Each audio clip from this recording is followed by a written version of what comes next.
Hello and welcome to our very first edition of Stargazing, where we bring you up close and personal with your favourite stars of reggae and dancehall music. I am Sean Kane. In this edition of the show, our special guest is someone who has been writing and reciting poetry for a very long time. Let's take a look. These hands will rise you up tall. These hands won't make you slide. These hands will be your ultimate guide. My name is Wise Words, and tune in to Sean Kane. The reason you find out more about Wise Words. Wise Words, walk on. Greetings, my brother. Bless up and love, man. So, I am the icebreaker. I give thanks, man. Wise Words, poetry has been around for a very long time, for as long as I can remember. I remember listening to people like Yasser Safara and Mutabaruka, but I think that poetry has got a bit quiet. Now I see that you are leading the resurgence of this form of the spoken word. Why is poetry so special to you? I give thanks, for crediting me with such nice words, and mellow words, you know what I mean? Well, poetry, is an art form where I don't even know how I get into this thing. Tell you the honest truth, brother, I don't even know, because I was a songwriter. I love music, I love melodies, you know what I mean?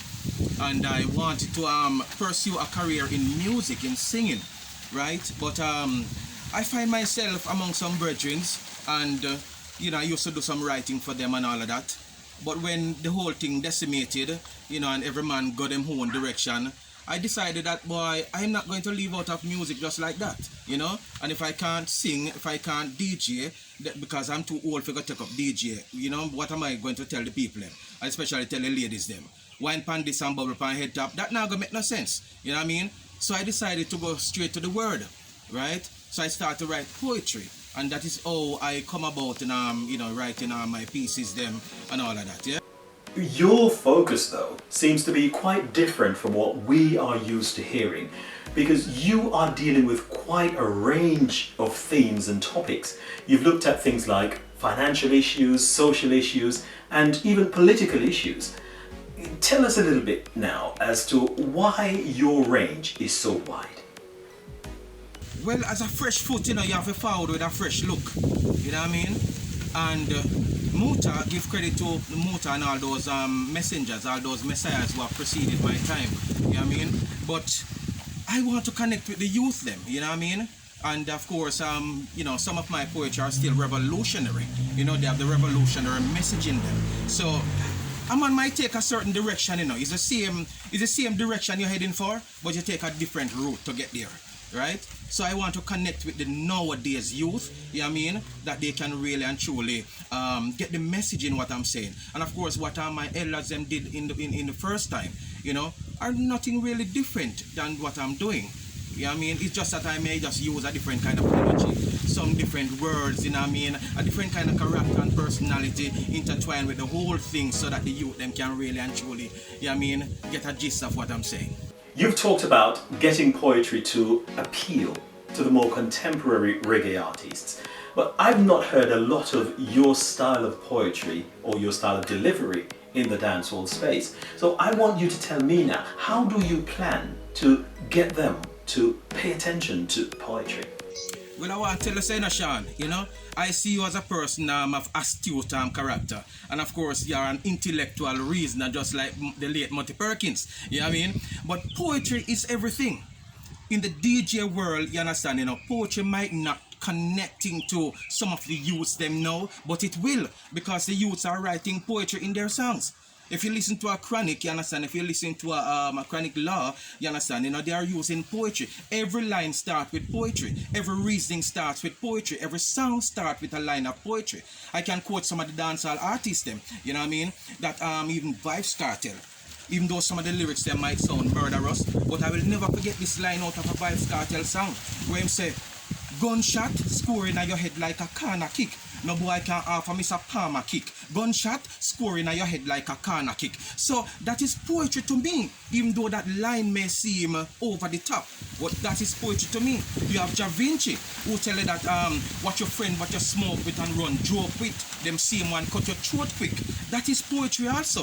You know what I mean? When you look at Bugle will tell you that if you blame life, you blame who give it. Don't blame life, blame the way you live it. Father God never sleep him wake, him no make mistake. So blame it on your friends and your surroundings were fake. That is poetry, my brother, and poetry is going to resonate and is going to resonate deeply with the youths of this generation and generations to come. Well, that's a very interesting point. And now you've made a very strong connection between poetry and some of the artists that we mentioned before. Now, do you think that they perceive what they do as poetry? Some may not come outright and tell you that it is poetry. Some will tell you that they started to write poetry in school.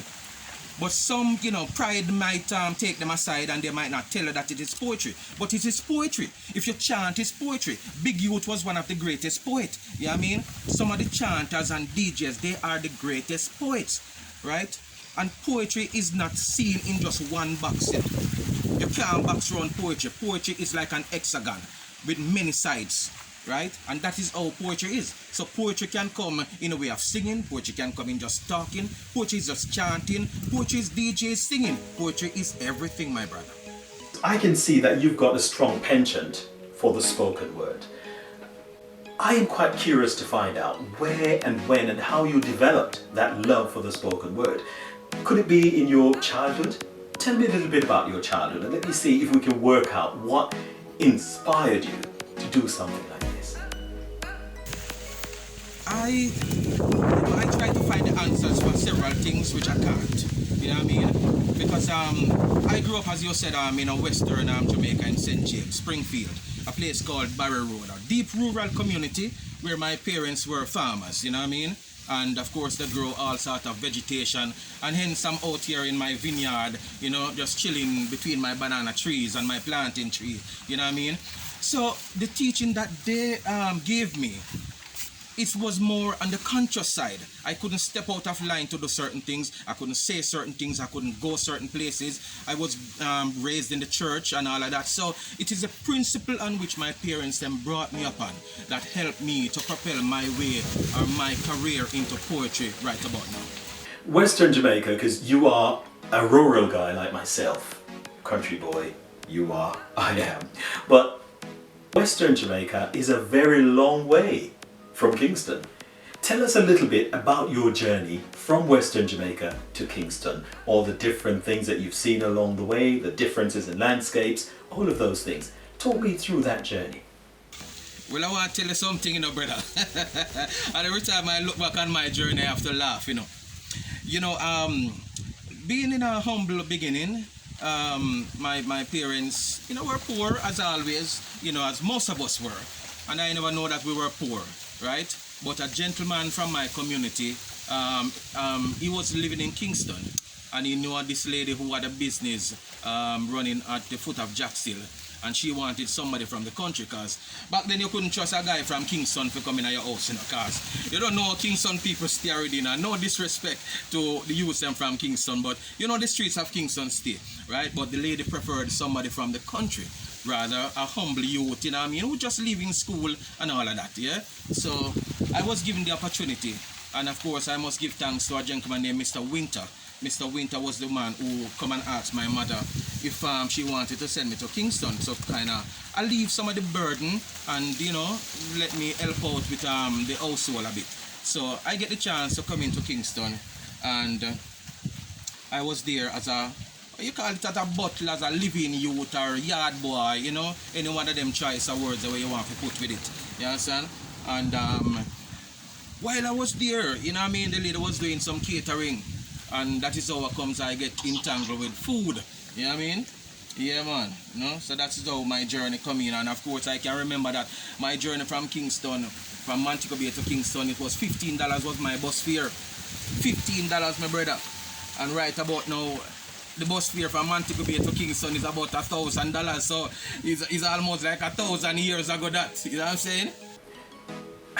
And when you arrived in Kingston, how did life compare in Kingston to where you were coming from? Because I know that in the country part it's a lot slower in terms of the movement, but how did you see it?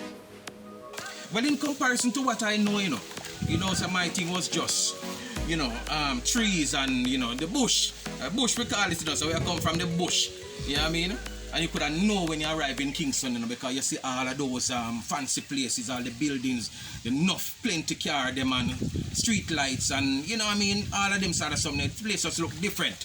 And the sun hot like what it is right about now, cause sun in a kill some, may I tell you, different. You know what I mean? We used to our easy relaxation, we can just relax on a mango tree a country, but once you get into town, my brother, you could have see the difference, you know.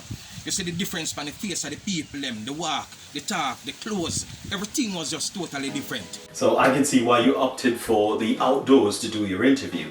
I think you're trying to recreate a little bit of Western Jamaica in Kingston. Nothing's wrong with that because it just makes it a little bit more homely. And that's good. It might give you some inspiration as well. How did you manage to fit into the Kingston fashion culture at that time? Brother, Sean, you touch on a very valuable point, you know, brother, because my outlook at the time, you know, man, Charlie Chaplin have nothing on me, you know. You understand? If you remember the movie star Charlie Chaplin, you know what I mean, him have nothing on me, man, because when I come into Kingston, you know, it's my church clothes I wear, you know, brother.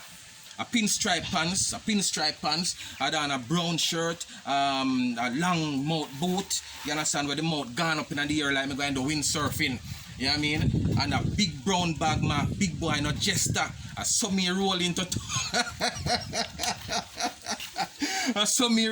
town, you know, Sean, you know what I mean? And it was a very amusing look. You could see the amusement on the faces of the people, you know. Oh, this man step in from country, you know, man. Yeah, man, the more like Jimmy Cliff, man, and the harder they come, me I tell you, know, my brother. I saw me step in, man. Yeah. As me tell you, saying, my job, you know, was to almost clean up the yard, bathe the dog, clean up all of the dog mess them and all them sort of something there. You know what I mean? And my dress code, you know, my lad, boy, I mean, I tell you, you know, when I look back on it, I'll know me still a laugh, you know, Sean. Because my clothes, them also tear up, you know, you feel say me and the dog are fighting, you know, brother. Because, Sean, let me tell you something, man. Hey, you see all them tear up clothes that people are wearing right now? Me I wear tear up clothes long time, you know, brother. Front tear out, side tear out, body tear out, every part of me tear up, you know, my lad. You know what I mean? And so when the ladies see me in the kitchen now with all them sort of clothes, her eyes them stare wide open. And I say, oh my God, Gary, you understand? You must save those clothes for the garden. You can't wear those clothes in the house. So it was a big statement. It was a big statement, I'm telling you, man. But that is what I had, you know what I mean? That's what I know, you know? And I just couldn't do anything else because that is what I possessed at the time. Probably that was a wake-up call for you then, wise words. But how did that statement or the reaction from your former employer make you feel? Did you feel a sense of embarrassment or some form of self-pity? Not really embarrassed, you know. That's what I used to. That's what I know. You know what I mean? And, you know, I'm not ashamed of my past. I'm not ashamed of what I have. I'm not ashamed of where I'm at. You know what I mean? That is just where it was. And, you know, I just give thanks. I just went back inside of my little cubicle. You know what I mean? Because I had my own little room attached onto the house and all of that. So I just re-brandish myself and I don myself back in my church clothes and step out brand new, you know what I mean? Yeah, man. I did it for 7 years. And after 7 years, I went and do my own little business. Yeah, because I was living in Passage Fort at the time. So I moved from Kingston to Passage Fort and started doing my own little business. You know what I mean? And it was me and my brother. Yeah, man, bless up Leo. Anyway, you stand up, my brother. It was me and my brother Leo. And the hours of night, you know, just one stove, you know, we were just baking cakes, puddings, and gizzards, plantain tarts, and all of those things. You name that, you know, out of just one stove. So I give thanks for the experience from that. You know what I mean? Wise words. Thank you so much for being our very first guest on Stargazing with Sean Kane. Check out our YouTube channel, Stargazing with Sean Kane. Like, share, hit that button and subscribe. Until then, it's goodbye from us.